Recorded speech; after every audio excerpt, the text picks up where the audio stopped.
Bienvenue dans ce tutoriel portant sur la confirmation de l'envoi d'un prélèvement dans CrystalNet. Pour une compréhension optimale, nous vous suggérons de visionner également les tutoriels Requêtes et prescriptions présentation générale et Requêtes et prescriptions actions possibles.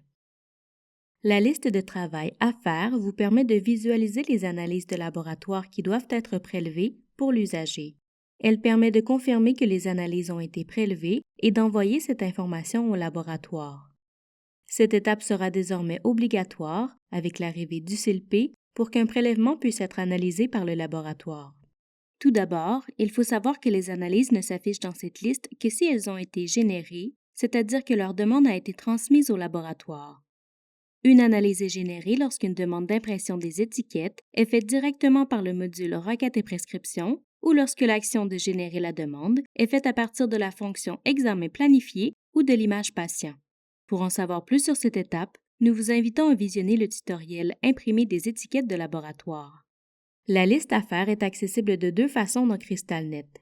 Dans les listes d'usagers, sur la ligne de l'usager désiré, cliquez sur l'icône ou sur l'indicateur dans la colonne Liste de travail, puis sur l'onglet À faire. À partir du détail usager, cliquez sur l'onglet Liste de travail, puis sur l'onglet À faire. Dans la fenêtre qui s'affiche, vous verrez la liste de toutes les analyses demandées pour l'usager en contexte.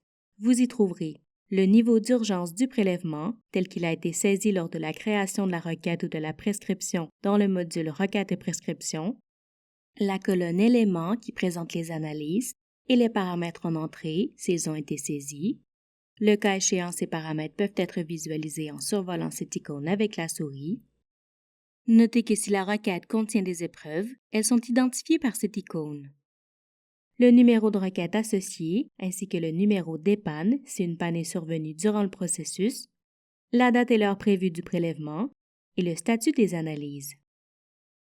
Les statuts possibles dans cette dernière colonne sont à prélever, qui signifie que les analyses de la ligne n'ont pas encore été prélevées, en cours de traitement, qui signifie que l'information a été envoyée au CILP, mais que CrystalNet attend la confirmation de réception de l'information par le CILP, prélevé partiellement à compléter, qui signifie qu'un intervenant a déjà prélevé au moins une analyse de la ligne et que cette information a été transmise au laboratoire, mais qu'il en reste encore à prélever, et prélevé, qui signifie que toutes les analyses de la ligne ont été prélevées et que cette information a été transmise au laboratoire. Notez que lorsque le laboratoire confirme avoir reçu tous les échantillons, la ligne d'un élément ayant le statut prélevé disparaît. Vous pouvez trier chaque colonne en cliquant sur l'en-tête. Ce bouton permet de rafraîchir la liste. Pour confirmer que la totalité des analyses d'une requête ou d'une prescription ont été prélevées, deux options sont possibles. Vous pouvez utiliser les cases à cocher pour sélectionner une ou plusieurs requêtes et confirmer leur envoi en lot en cliquant ici. La date et l'heure courante sont alors utilisées comme date et heure de confirmation de l'envoi et votre nom s'affichera en tant que préleveur. Vous pouvez aussi cliquer sur cette icône pour confirmer que la totalité des analyses de la ligne ont été prélevées. Dans ce cas également, la date et l'heure courante sont utilisées comme date et heure de confirmation de l'envoi et votre nom s'affichera en tant que préleveur. L'information est alors transmise au laboratoire qui s'attend à recevoir les échantillons. Si vous devez effectuer des modifications à une analyse ou que vous désirez confirmer que seulement certaines analyses de la ligne ont été prélevées, cliquez sur cette icône. Vous pourrez alors modifier la date et l'heure du prélèvement, le préleveur ou les analyses prélevées. Par exemple, il est possible que vous ayez prélevé les échantillons de sang pour les analyses sanguines, mais que vous n'ayez pas encore eu la possibilité de prélever les autres échantillons demandés sur la même requête ou prescription.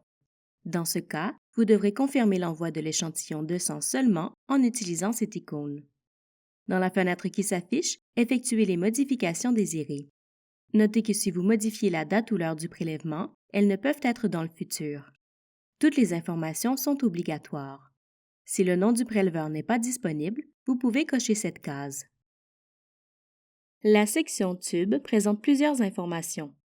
La couleur et le numéro d'identification du tube affiché sur l'étiquette, le libellé des analyses ainsi que la source et le site des analyses de microbiologie, les instructions de prélèvement qui sont affichées sur l'étiquette, la date et l'heure prévue de prélèvement pour le tube ou le contenant, Notez que certaines analyses de type épreuve exigent un horaire de prélèvement différent de celui appliqué à la requête complète. Vous devez donc dans ce cas confirmer le prélèvement de chacune des analyses séparément. Les épreuves sont identifiées par cette icône. Une icône qui permet de voir les paramètres en entrée, ce qui peut faciliter la distinction entre certaines analyses. Vous pouvez les visualiser en survolant l'icône avec la souris, ainsi que l'information sur la dernière action posée sur l'analyse. Par exemple, si le prélèvement d'une analyse a déjà été confirmé au laboratoire, c'est ici que l'information sur la date et l'heure du prélèvement et le préleveur s'affiche. À ce moment, il est encore possible de modifier les informations. Si la case d'un prélèvement est grisée, c'est qu'il n'est plus possible de modifier la date et l'heure du prélèvement, ni le préleveur, car le laboratoire a déjà reçu la demande. Si une analyse n'a pas encore été prélevée, décochez-la pour l'exclure de la confirmation à envoyer au laboratoire. Une fois les modifications effectuées, cliquez sur Envoyer. Pour annuler les changements, cliquez plutôt sur Annuler pour revenir à la liste de travail à faire. Notez qu'il n'est pas possible d'annuler une confirmation une fois que vous avez cliqué sur Envoyer. Vous devrez alors appeler au laboratoire pour effectuer cette action. Soyez attentif. Il peut arriver que les icônes soient grisées dans la liste à faire. Cela signifie que la requête a bien été créée dans le module Requêtes et prescriptions, mais que CrystalNet attend la confirmation de la création au CILP. Le délai d'attente maximal dans ce cas est établi par votre établissement. Lorsqu'une panne du CILP survient, les informations disponibles et les actions à prendre sont différentes. Regardons-les un peu plus en détail. Ici, vous verrez le numéro dépanne correspondant à l'étiquette de dépannage qui a été imprimée. Si vous cliquez sur cette icône, la ligne de la requête disparaîtra de la liste à faire, mais aucune confirmation ne sera envoyée au CILP. Le même concept s'applique également si vous confirmez l'envoi en lot pendant une panne. Si vous cliquez plutôt sur cette icône, vous ne verrez pas la liste des analyses ni leurs détails. Vous pourrez tout de même enregistrer le statut du prélèvement, mais cette information ne sera pas envoyée au CILP. Si une étiquette de dépannage a été imprimée pour la requête, mais que la panne est résolue lorsque vous consultez la liste à faire, une autre fenêtre s'affiche lorsque vous cliquez sur cette icône. Vous pouvez alors réimprimer les bonnes étiquettes et suivre le même processus que s'il n'y avait pas eu de panne, ou cocher la case de la colonne « Dépanne » sur les lignes des analyses qui ont été envoyées avec des étiquettes de dépannage. Dans ce dernier cas, l'information complète de l'analyse ne sera pas envoyée au CILP. Ceci conclut le tutoriel portant sur la confirmation de l'envoi d'un prélèvement dans CrystalNet. N'hésitez pas à consulter notre base de connaissances pour en savoir davantage sur les diverses fonctionnalités de CrystalNet.